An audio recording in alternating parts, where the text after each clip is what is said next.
Hello, hello, hello, and welcome to the latest installment of And Sarah Appeared. My name is Sarah, and I'm appearing before you hands-free in the car on this good Sunday. Just came from church, but, we've already had some heavy stuff that's been going on, and I know I've committed to emitting a more positive vibe on my podcast, but at the same time, if you don't stand for nothing, you're gonna fall for anything. And so what I've been watching and seeing is a disturbing set of events that have been happening. And on some of my previous podcast episodes that were uploaded last year, it was just things that were coming to me from the Spirit of Grace that was letting me know about certain groups and ganging up and different things that was going on. So we have a case of two individuals. One, we have Shanquella Robinson, and then the other one, we have TYRE Nichols. And obviously these are both young African-American individuals who were positive contributions to society in their own way. But they also have one unfortunate thing in common. They were both tragically murdered by a group of their own people. They were tragically murdered by people that they should have been able to trust around them.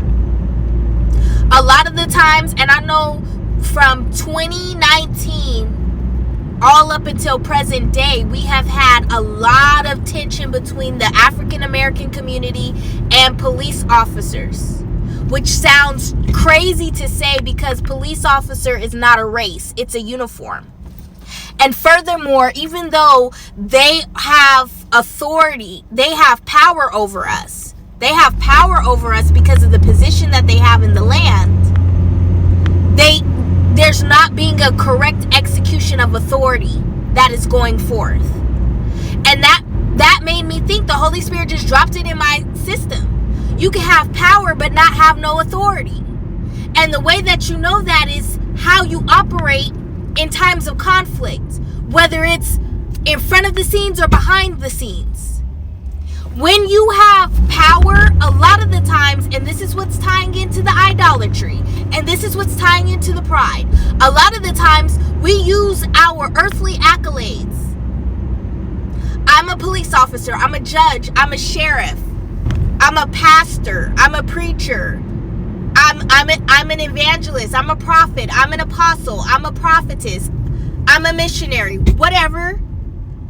A lot of the times we use our colloquial titles, not just in the black community, but in every community, because I'm coming after this spirit.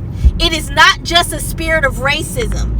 It is not just a spirit of hatred. It is not just a spirit of torment. Remember, John 10:10 says the thief come to steal, kill, and destroy. But I come, beloved, that you have life and life more abundantly. What is a demon? A demon is anything that comes to kill, steal, and destroy the plans of God. The plans of God, period.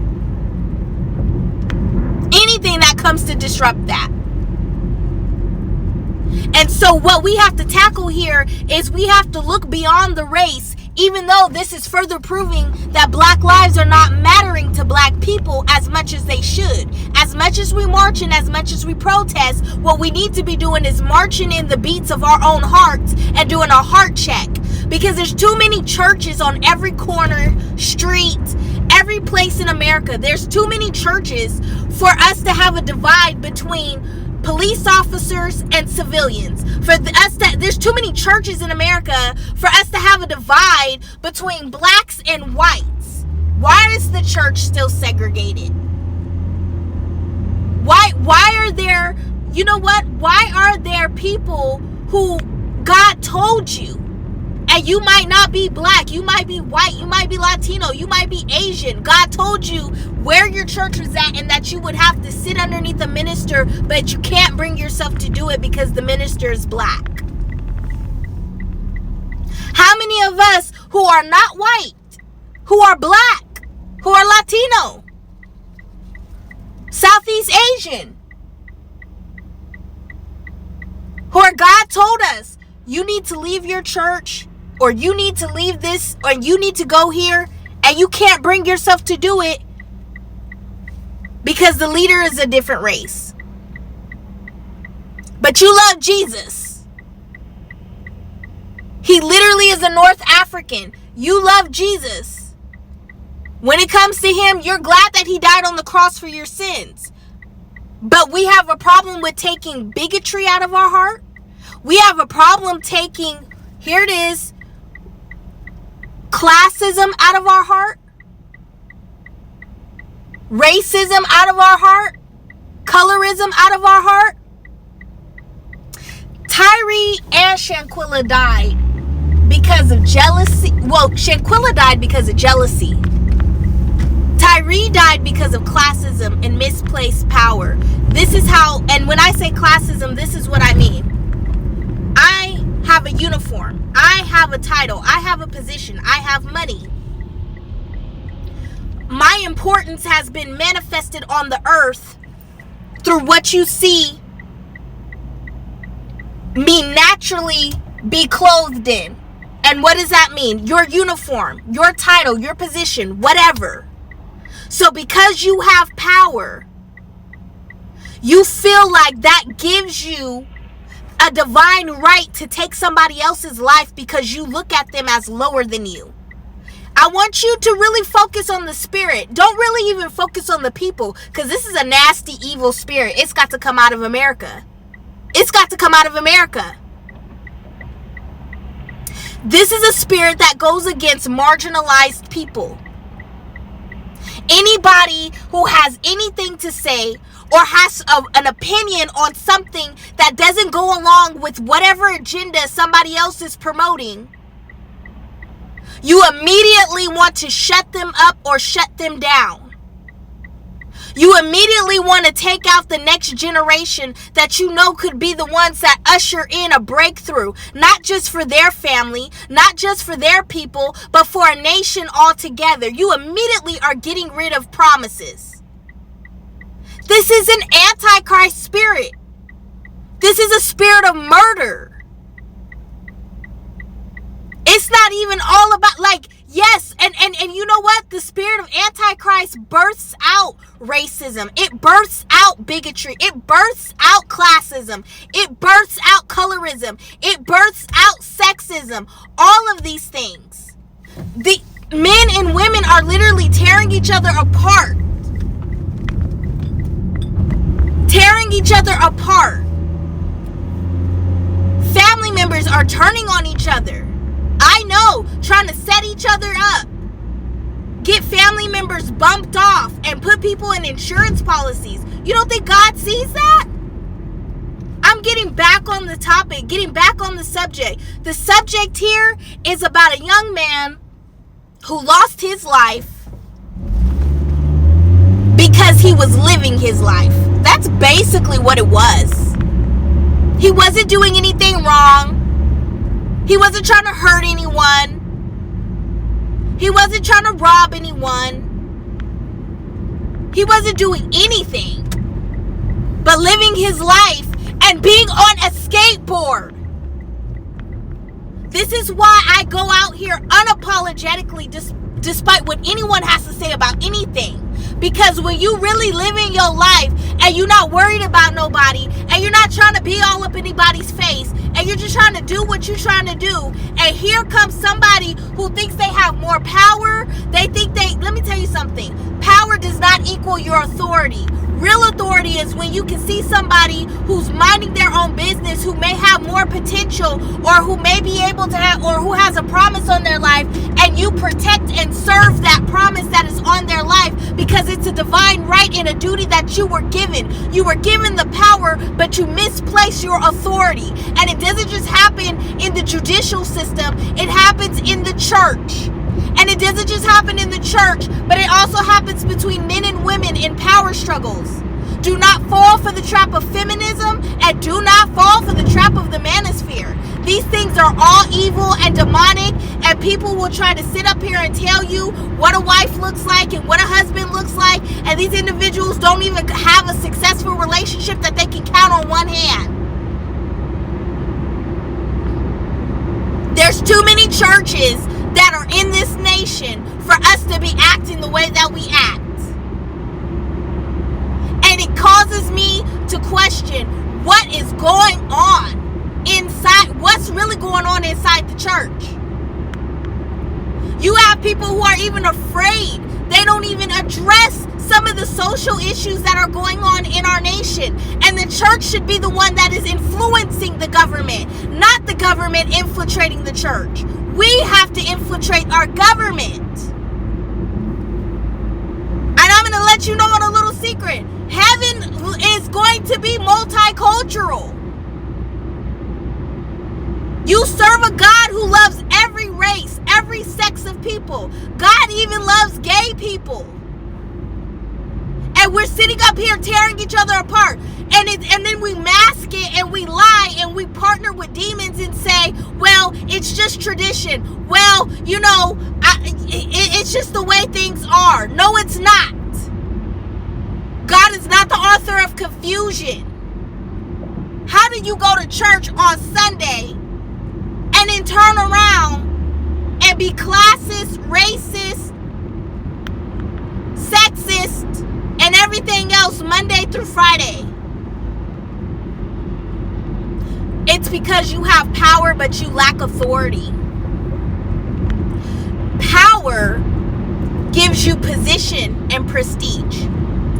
Authority allows you to be able to judge in a right way. Authority allows you to be able to be fair with the power that God has ordained you with. Authority is what happens when God can trust you with the power He gave you. When you have power, and in order to make you feel better because you have undealt with insecurities that you have not tapped into and that you will not relinquish and release over to God, when you have real power, you don't need to exercise having a group, a mob, or going against somebody who is obviously not a threat to you in order to pronounce in the earth that you are powerful. You don't need to do that. And when you can govern yourselves in a right way and ignore the things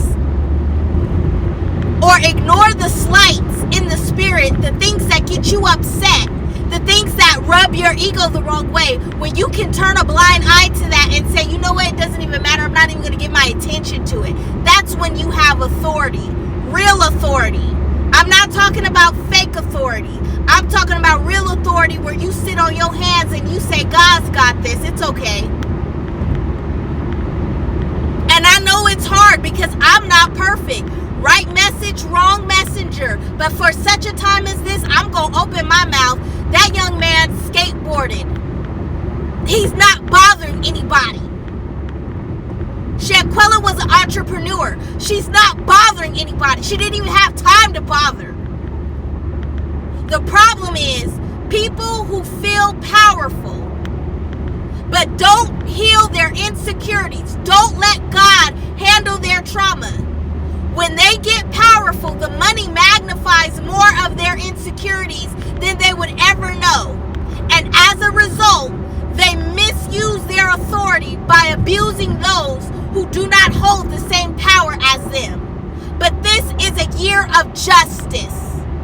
And this is the year where the church will be on the forefront of justice in every civil matter that is going on in the land. I don't care if you're black, you're white, you're Latino, you're Asian. If you are a leader and you are in the church, it is your time to get your heart right. Get your heart submitted. Intercede for your country and get ready to take a podium.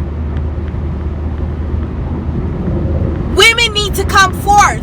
Get ready to take a podium. Get ready to have a platform. And get ready to speak out against these evil spirits.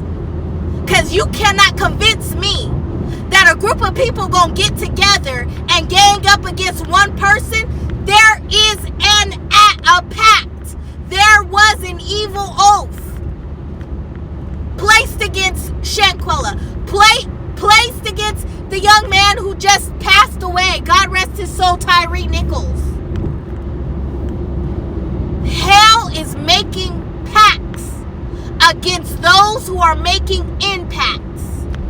And I need all the leaders and anyone who is listening to understand that some of your best and brightest is underneath full assault. And even the ones who are committing the crimes, they are needed of Christ too. Christ needs them.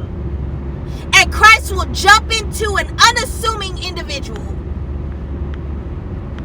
and turn them around when the right message or when the right person is able to get through to them. But just like how Christ can use you, the enemy can use you too.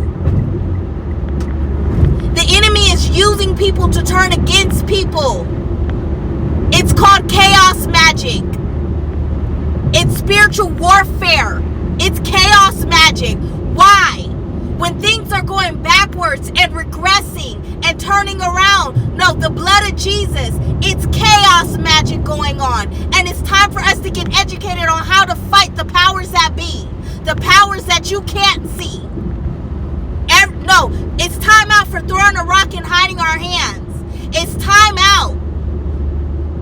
Even if you're a church, of your local church, and you know you got 50 members, and there's another church down the road, and they have 75 members, but both of y'all communities are being plagued by violence. I don't care if you're black and he's Hispanic. You better get with your brother in the Lord. You better get with your brother in Christ, and y'all better get together and hold a prayer meeting, and better get together and go to City Hall and infiltrate the government together. When 2 or 3 touch and agree. Y'all sure can touch and agree on what a wife is, but can you touch and agree together in the body of Christ as brothers, black, white, Hispanic, Asian? Can you come together in the body of Christ and say enough is enough, we're taking our country back? Can you do that?